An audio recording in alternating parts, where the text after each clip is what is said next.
En septembre, c'est la rentrée, quand tout le monde rentre. C'est notre véritable nouvel an avec ses bonnes résolutions.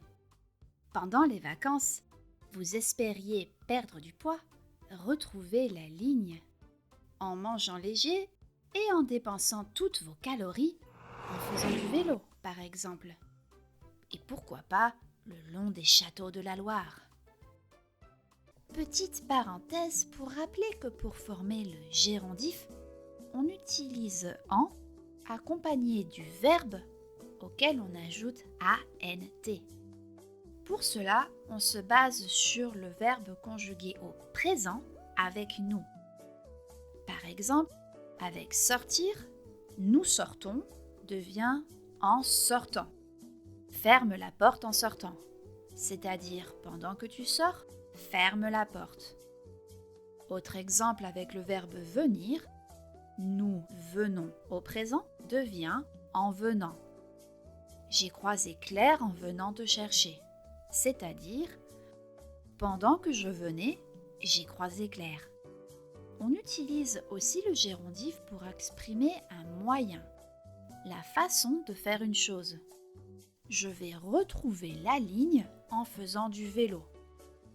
Faire du vélo est le moyen par lequel je vais retrouver la ligne. Et je n'ai pas osé vous le dire avant pour ne pas vous faire peur, mais ce verbe en ANT, cela s'appelle un participe présent.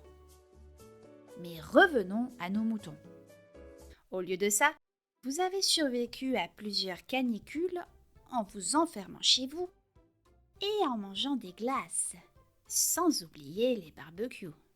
Et la seule relation que vous avez eue, c'était probablement avec votre ventilateur. Le constat est sans appel, vous avez pris du ventre.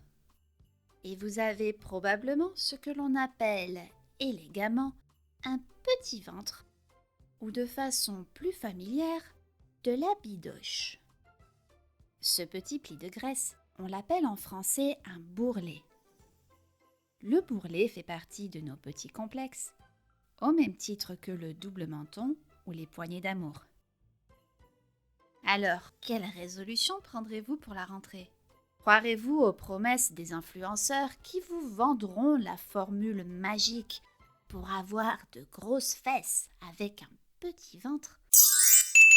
Ou prendrez-vous la résolution d'accepter votre corps tel qu'il est?